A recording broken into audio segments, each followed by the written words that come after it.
Hello, everyone. Sorry we're starting a little late. I'm really hungry and was patiently waiting for the food and then lost track of time. Since there are a grand total of 4 of you, I'm going to see what happens when we go for a free-for-all. Feel free to mute yourselves. Or actually, let me know. Raise your hand if you want to be unmuted. And I don't see any hand raises. So, all right. Well, we're going to start. So, thrown together at the last minute, I'm going to talk about how to use the GameSalad network actions this week. The network behaviors allowing you to do some multiplayer via Amazon AWS. So what we've got here is a game where, let's see, it's not exactly a game, but player one's turn. So if I click on the screen, right, no, this is player two. Oh, that indicates if it's your turn or not. This is player two, and this is player one. If they click somewhere, everyone gets to move together, more or less. Let's see here. So a quick run through of, let me go get the questions up so I can see what's going on over. Oh, okay. See here. We have a good morning. Good afternoon, or night, or whatever. Yeah, I was like, wait, 7, isn't that technically evening and the sun's still out there and bright? All right, so to give you an idea of what's going on here, now that I've shown the demo, let's see here, got 2 actors, the master control program, which controls what's a lot of the central behaviors in each player. So we'll start with the master control program. Its job is to, let's see here, this is just a hack that'll let you set your player ID, since I don't have the UI for that. Just puts up the keyboard input prompts. What we do is we loop over, the key to this is there is a table representing game state. Players 1, players 2, each one has an X and Y and an indicator of whether it's their turn. We loop through the table and spawn the actors we need. This just tells you whether the current player's turn is up. And let's see here, this one displays network status, which I've been using for debugging. This makes the first network call to our API that's storing the game state, and this allows us to update the game initially to the first where you last left off. This behavior, what it does is it waits for the game state update to complete, and then if it's not your turn, it will start running a timer that will update your game state. Every half a second, it will make a call to the API and get the current game state. And see here, so fairly simple program there. Each player, once you start up, you set your current player ID, so you know who you are. You give yourself a color. I chose red versus blue. This just displays your current player ID. And here is the core for the movement logic, which is if the mouse button's down and it is currently your turn, which is a cell value that takes your current player ID, looks up your row at the table, and then sees if that's set to 1. And if you are if you are the actual player that whose turn it is, then what happens is this player will set table state for the current mouse position on mouse down, so it sets the table, and then it sets the other player's turn marker to 1. I use that with a little bit of mod map hackery.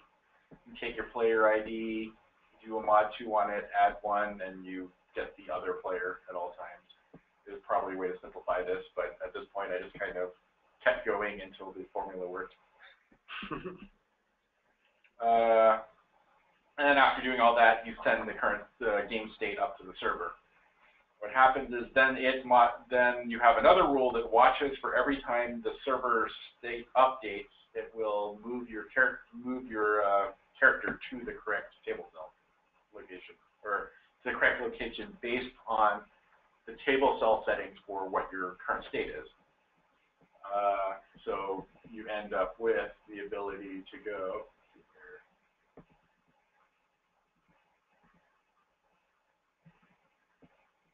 Oh, gosh, I just set my player to 1 over here. Kind of going through this again to make sure that a latecomer sees how this all works. Thank you. So it's a very basic program, and we're not doing any smart checking of anything. All we're doing is we're storing every player's current location in a table, and then we send it up to the network. And then every half a second, we pull that data down from the network and update the game accordingly. So the key to this presentation is going to be what network services we're showing you can use. Let me go pull up my browser. So we're using 3 major GameSalad networks, or we're using 3 major services. The first one is the Amazon API Gateway. I'm going to pull up the sales pitching page so you kind of get an idea what it does. Basically, what it allows you to do is create a web-based REST endpoint for your APIs, manage through like how much load you want to be able to take by being able to throttle them, as well as one other big feature about it. But basically, it gives you a API endpoint without having to run a server, and you pay for a request, I believe. So $3.50 per million API calls received, plus the cost of the data transfer in gigabytes. And it's 0.9 cents for every gigabyte that you transfer in and out. So I don't think I will have racked up a full cent by the time. So, I think Okay. Hello? Sorry. Yeah, someone's coming down to get it right now. All right, so that's kind of what you get with the API service. Now, the API service doesn't have any logic. It's sort of a proxy to other services. Its main thing is to allow you to control what comes in and out of the API. So what I do there is I set up a endpoint for game state for my app, and I accept 2 types of requests, a post and a get, which are the 2 types of requests you could do with the network behaviors.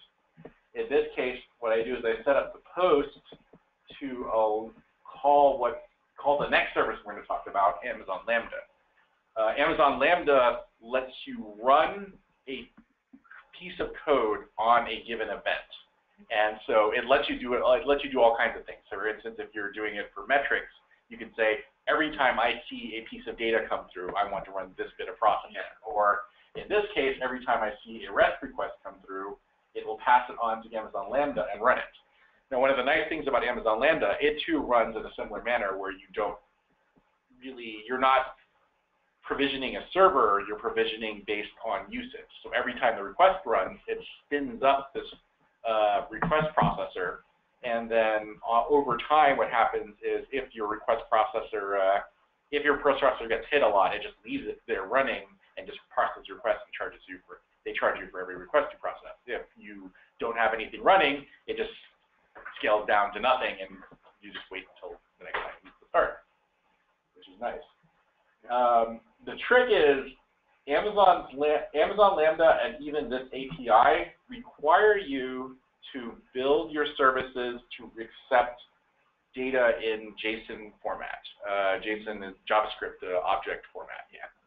Now, unfortunately, or fortunately, depending on how you look at it, we don't send data in that format. We send it as what's called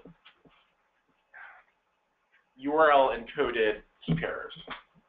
So you have to create what's called a mapping template for a mapping template that will convert the key pairs into JSON data for the Lambda to consume.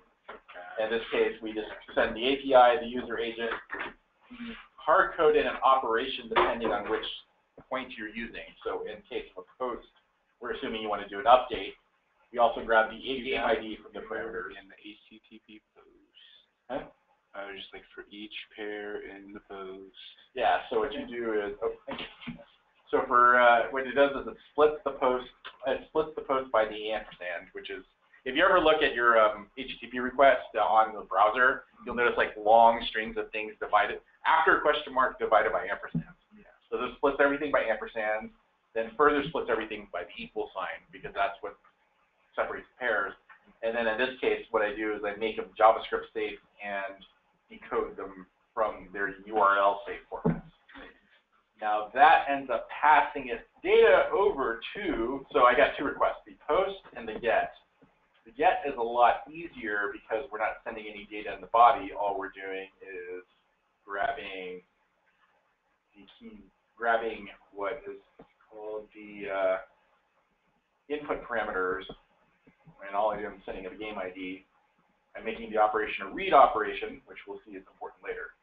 These I just do kind of for good measure because they allow you to do things eventually. If I ever wanted to scale this up, this would allow me to do some analytics. Like I can tell what IP people are coming from. I could probably use that to see if they've moved around. The user agent, I can see if they're cheating, if they're using something that's not my game to send data, for instance. Yeah. So what happens is that sends data over to Amazon Lambda. Now you don't really see anything here because what happens is this code is, what do we got? This is the code that's run on the servers every time a request comes through. To give you an idea what's going on, we just write to the logs, hey, this thing's being loaded up. And every time an event happens, it runs this handler function, and it passes an event and a context. The event is the data that was passed by the gateway here. And the context is just information about what the server's going through right now, so you can use that to do a few things. So what happens is first I get the operation off the event, something I set here. For the get, I set a read operation, and for the post, I set a update operation. Yep, update. So I just do it. This is just some extra logging for debugging. Based on whether it's an update or a read, I do two different things. For the update, all I do is I throw the data into DynamoDB. And depending on the output of me throwing the data in, I get an error back, and if there's an error, then I send a failure back to the server with some extra information that I can use to figure out what's going on. And if there's not an error, I send a success back. Read kind of basically based on the game ID that I sent in. Originally, it's to be a tic-tac-toe demo, which it turned out not to be because tic-tac-toe is more complicated than what I built. Takes the game data, then takes the game ID, uses that to grab the current game state, and then same thing here, except if you notice when I stuffed it in, I stuffed in a game ID and a state table. Here, I take the state table out, so I put it in as a string, and then I just parse it back, because that's parsed back into a JSON object, which is what's expected by the response. So then the next thing I do is, so that's all going into the DynamoDB tables. DynamoDB is a service that Amazon provides that lets you provision a database not based on a server or the size of the server, but the number of requests coming in and out of the database. So it lets you build your database in such a way where you don't think about provisioning or scaling, you just think about, okay, how many times am I going to hit it and how many times am I going to pull data out of it? Or put data into it and pull data out of it. It can get expensive, as we figured out, for extremely high volume apps, but it does save you a lot of thinking about what you're building, and if you're low volume, it's actually pretty cheap. For instance, I've got this set up for 1 read and 1 write unit per month. that will cost me 59 cents a month. Wow, nice. So, and I believe all of the Amazon services, you have the opportunity to prepay to get a lower per transaction. So in this case, what happens is I send in game ID 1 and I just dump the table into there. And what you would end up doing in a real game is probably in the Lambda function, actually like pull the current table state out, check to see if the new table state involved any cheating or any changes that were unexpected before setting the table in, and then vice versa. So that's pretty much it. It was really simple to set all this up. And then the last service that becomes handy is all of these can write logs to what's Amazon's CloudWatch, which is their online logging and metric system. And so in this case, for every call to this API, I can look into their session and see all the logs that come out of it.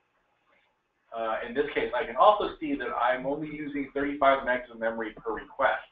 And I've got my Lambda task set to 52 megs. So I can save a little bit of my money by changing my configuration to advanced settings. I can save a little bit of money by setting it down to the minimum, saving that, and now I'm using less resources per request and saving money. To give you an idea, Lambda pricing goes, first million requests are free and 20 cents per million requests thereafter. The requests are further charged by tier for the amount of memory you're using per Lambda job or function. So if the function requires 128 megs, then you've got a different free tier and a different price per millisecond of the processing time. So they charge on request the amount of time you use with the amount of memory you're using for each request. So that's pretty much it.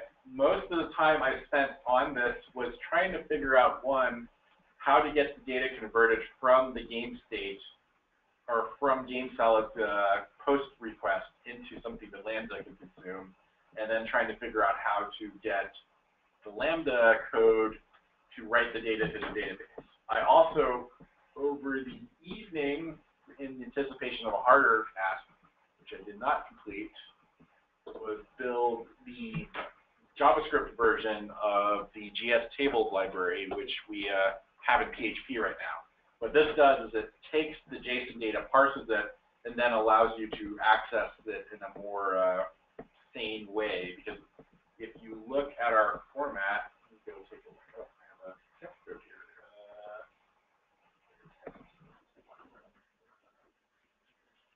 Open recent.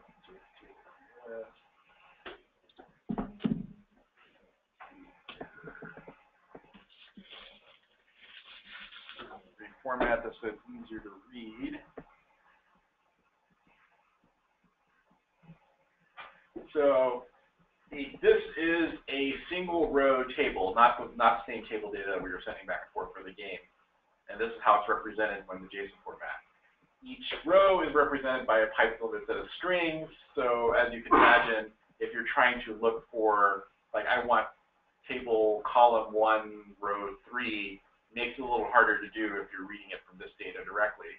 So the GS table library makes it easier by parsing that data and then storing everything in a row function. So you can end up doing something like, what I could do here is say, get the event parameters. So what I could do is take GS table, create table. I'm probably going to redesign this API over time to be a little saner with JavaScript, but this is something I threw together roughly based on the PHP version.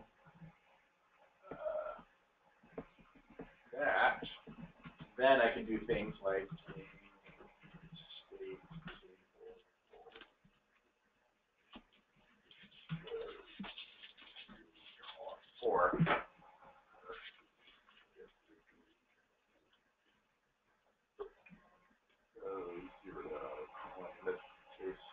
3 columns, row 0, column 3, which would get me the first row and the third column of the data. And so that makes it a little bit easier to deal with this data. That is now currently out in open source on our GitHub, which you won't see all of the things in here, but you will see that. So that is now a NodeJS NPM, or a NodeJS package. So you can install this by doing something along the lines of,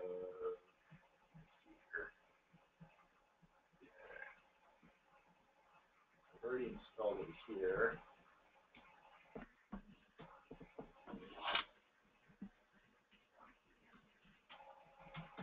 So you can do something along the lines of npm install here.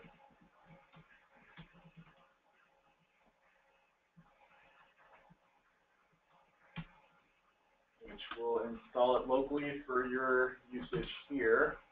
And if I were to write a node app real quick,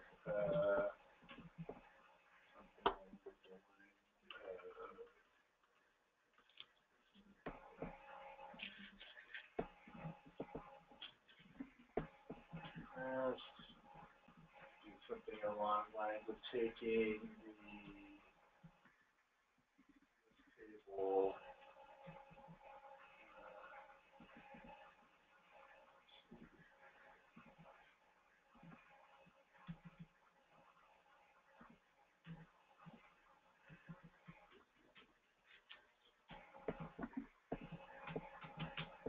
And of course, this will break because there's no data here. But you can see that at least it runs to a certain point.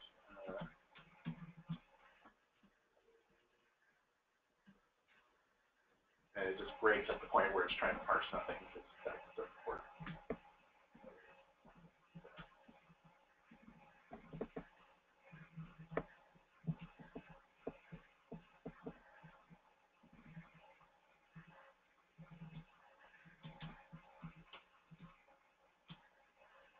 Not breaks at the part that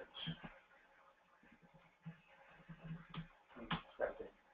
There you go. Expect unexpected inputs because there's no actual data to parse. If you wanted, I could actually show an example of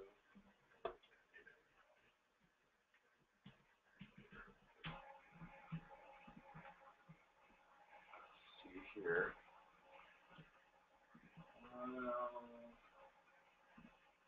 So over here, I have a test which would take in the example dump, create the table, parse it, and then dump it back out. So what you get is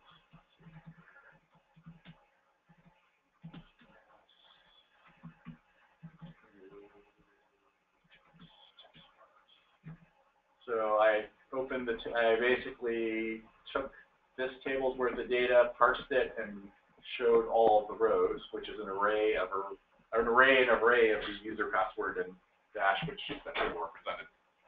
So, which you can then go back and use to actually do some logic on your games if you need to.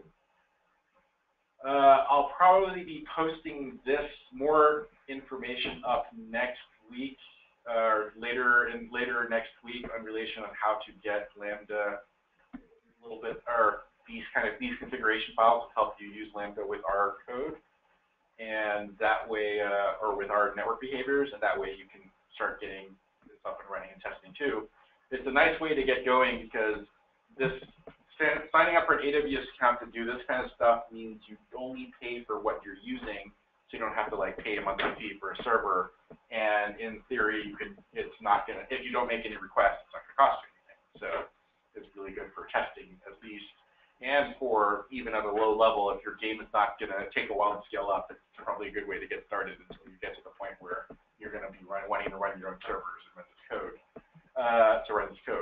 The nice thing is because these servers are based off of Node, are these based off JavaScript, Node.js-based JavaScript, you can eventually take the same logic and then move it into your own server running Node. And so you don't have to be completely dependent on this ecosystem in the future. That is about it.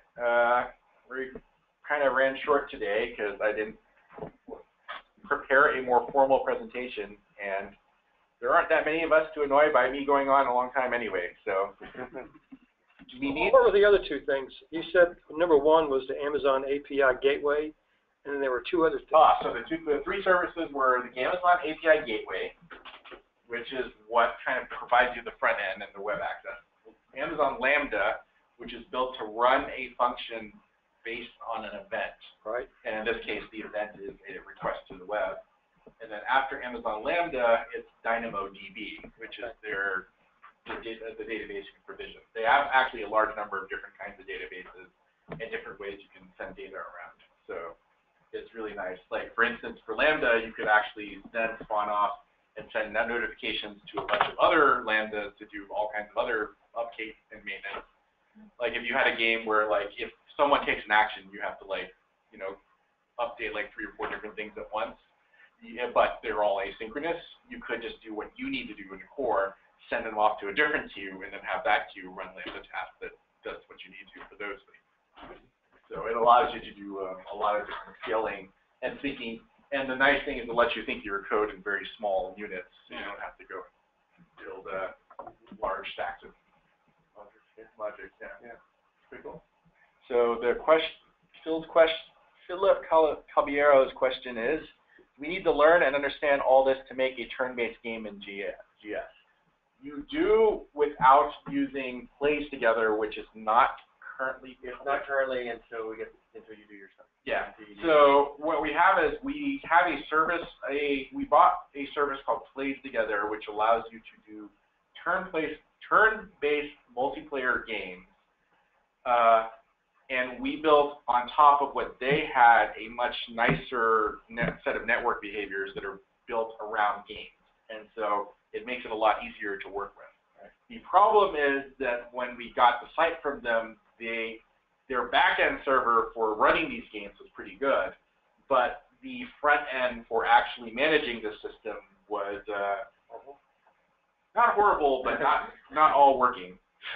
And on top of that, it requires you to create a separate account, which when we have to figure out how to hook into their billing system, all that stuff. So what we're going to do is I am going to make it so that you can manage Plays Together games and servers from your publishing website, and then based on that, you don't have to create a separate account Plays Together. You just manage it all there, and then you can start integrating Plays Together in the games. And at which point, after I finish that work, we'll be releasing the Plays Together functionality publicly instead of just in beta. Yeah. And on Windows. And on Windows. So that will, so we have it on both. We have it on Windows and Mac, and it'll be public once we get the system where you can manage your online games. You can do it publicly. We probably will do another talk. We actually have a talk on that. Yeah, we have a talk about Plays Together when we were when we initially released it in the nightly builds.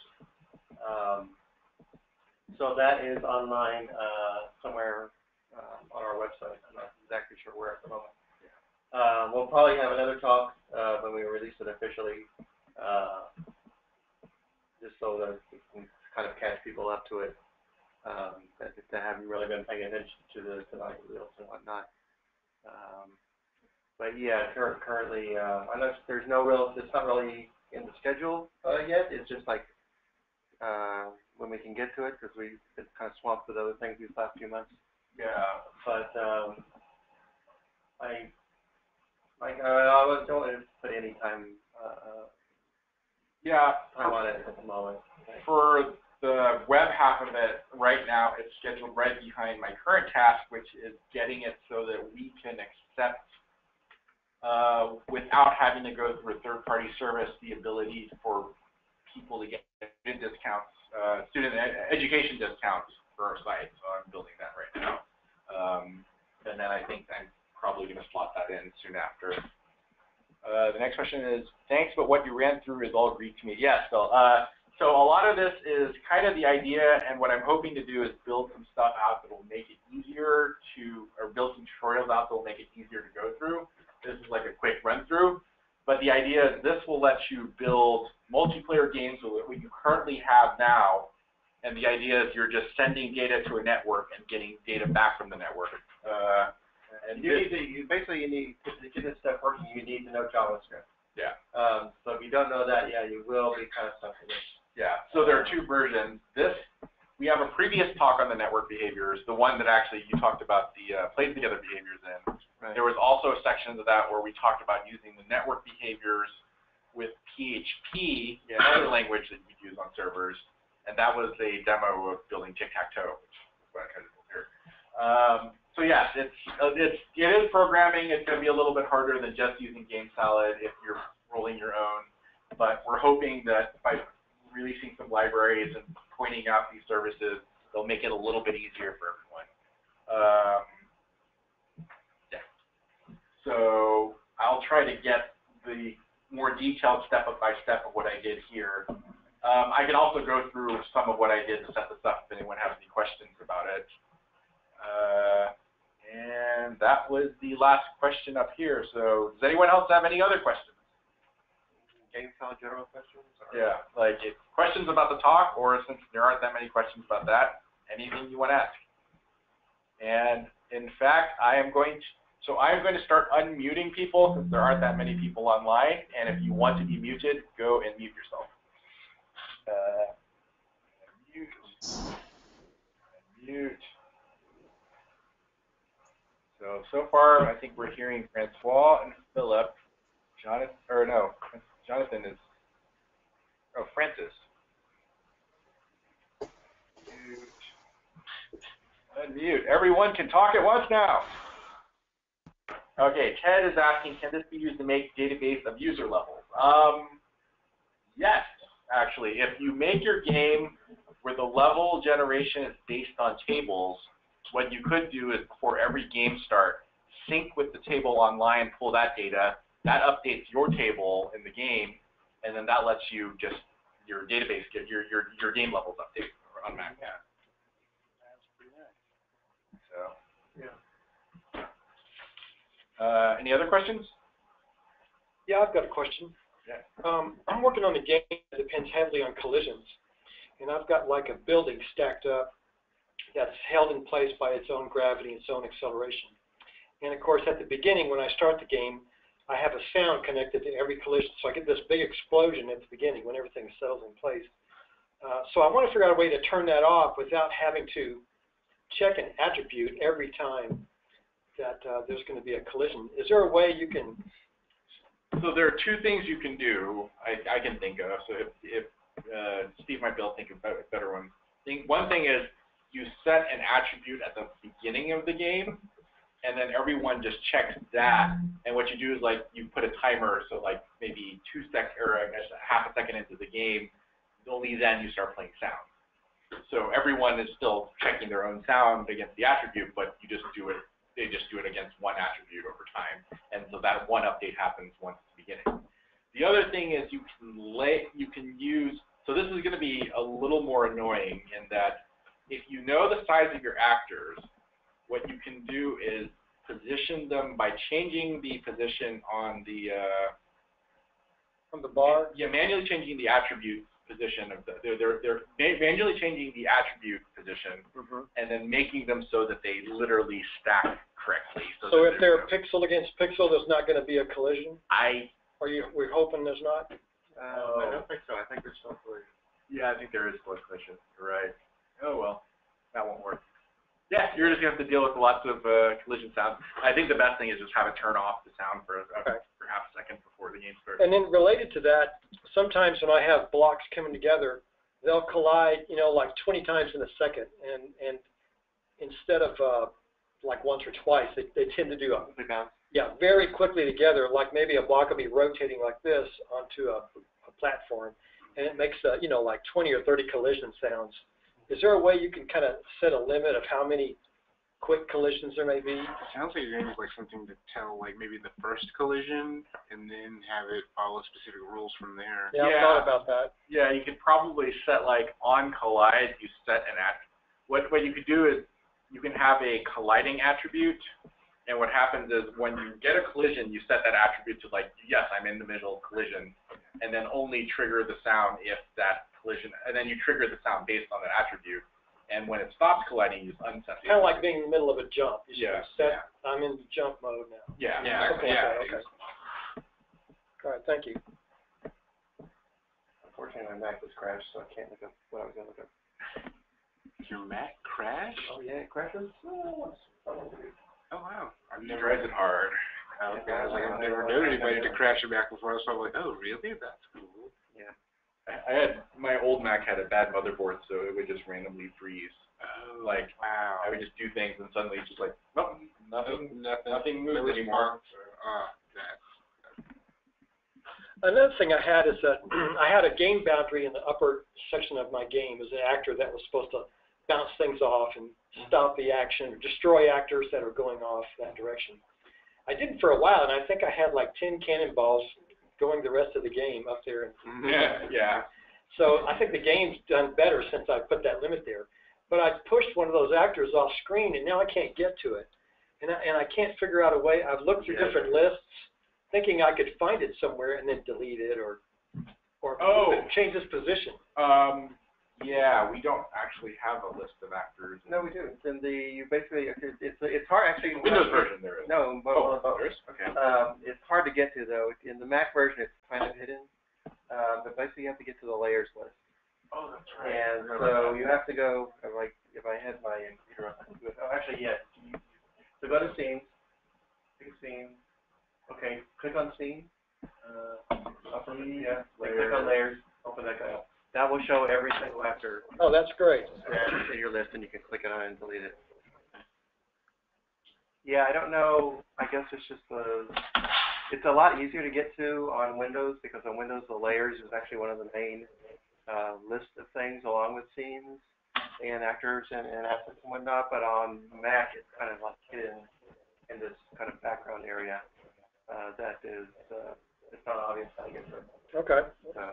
And you'll right here you'll see the instances of every actor that's currently on your scene. Okay. Thank you. We probably need a way to zoom the. It would be nice if you double clicked on the actor and it's centered and zoomed into the put on the scene list. Yeah, that would be a nice feature to have. Okay. And yeah, at least you can access it. And if you need to just like you don't actually want to delete it, but you want to edit it in some way, you can click on it and then go to the actor list. I think actually, if you double click on it right now, try double clicking on the there. And I could change its position. Yeah, so now he's actually editing that particular actor, and he could change his position to like 0, 0, so it'll be centered on the screen. So now okay, great. See it. Not I, because I is not. Yeah, I is not a number. But I can't do anything until I put a number in there. And then back up there. There you go. It's 700, whatever. So even if you were getting 60 requests per second, it would still take you like 4.5 hours to get 1 million requests.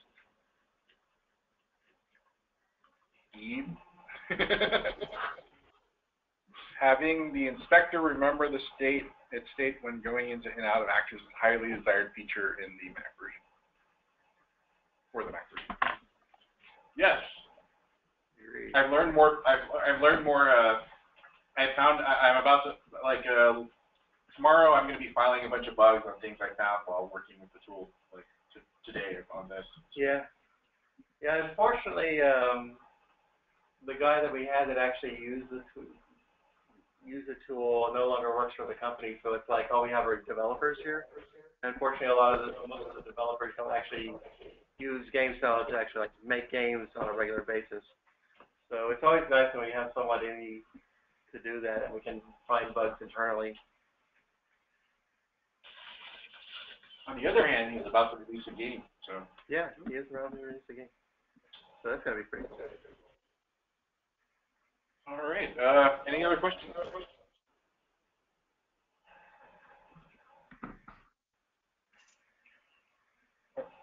Thoughts on Bill? No, that's an echo from the one person who has their microphone on. All right. Almost everyone else has their microphone off. I'm muting everyone again.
Sorry about that. So you didn't hear us the whole time.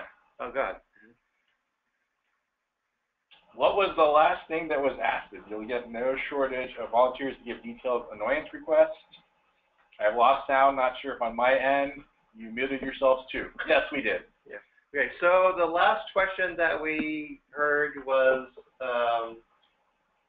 a request to remember the scene layout and whatnot when you go back and forth between scenes. So I was explaining that currently when you leave the scene editor, we basically delete the entire scene editor and then recreate it when you come back in. So that's the reason why we can't remember your current settings and where everything was as far as the layout goes. But actually, that's something we're planning on doing because once we're currently the thing we're currently working on is fixing the undo system, and then after we fix the undo system, we're going to be doing another memory cleanup pass, which will do things like not delete an editor once you leave it. We'll save that state, and so when you come back in, you'll just basically reactivate that state that you just left. That'll probably start working on that maybe at the end of the month sometime. All right. Other than comments on how you couldn't hear us before, any other questions?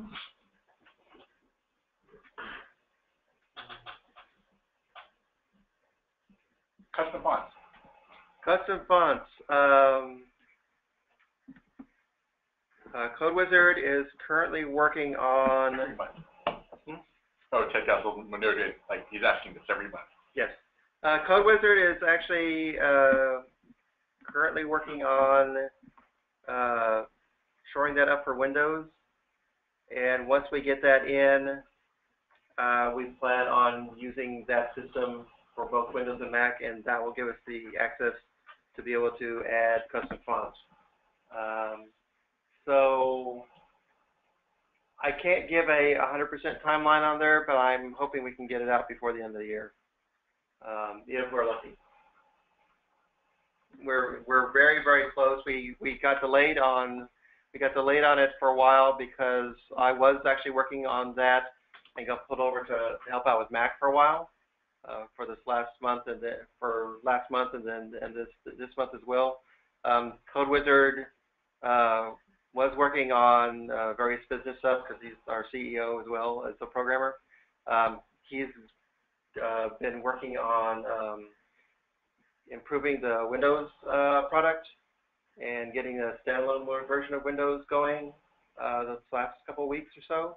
And part of that is getting the font system shored up 100%, which will become our global font code, and that'll give us the ability to do custom fonts. So soon-ish, probably not this month, probably not next month, but maybe after that, unless something else weird comes up. All right. I think we're pretty close to done now. Right, go. Ted. I made a template to simulate custom monospace fonts, but it's of limited use with these special foreign character bugs that affect it. Any chance we'll get those looked at soon? What are foreign character bugs that we're getting? I'm not sure what's the issue. I am going to unmute you, Ted, in case you want to talk, but hold on, we'll find the bug.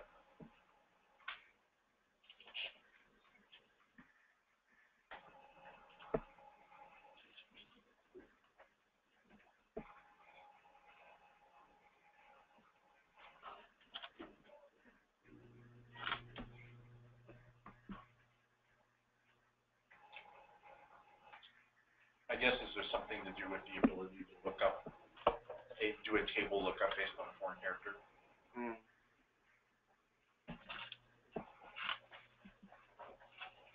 Because the main way I can see doing that, some kind of font-based system, is to just look up an image reference off the table. So how would I do this? I'd probably store an image name with on a table lookup, and then if I look up a given character, I would then go grab the, so it either has something to do with the table lookup or with the scanning of a character in substring. Oh, here's one. So the bug being listed is 1317.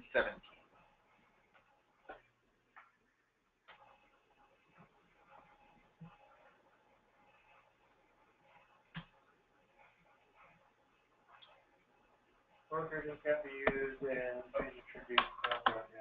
Oh, okay. You can't change the image based off a foreign character. Yeah, that's especially if you're using Mac. Mac has some problems with Unicode, and I'm not sure when we're going to get around to fixing that 100%. Okay. Oh, there are two bugs.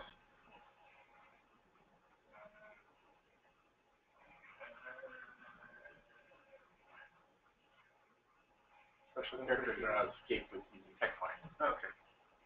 That is, I think actually that might be fixed. Oh, okay. So what are those fixed? Well, maybe. It depends on which special characters. I mean, I know there were some, but if we're talking non-ASCII characters as well, those may not be fixed. Okay. So another thing you could get. Yeah, and especially if there's a XML, actually, if there's an XML character effectively embedded in a Unicode multi-byte string, there might be some misinterpretation of it. Actually, wouldn't surprise me at all. So that might be an issue as well.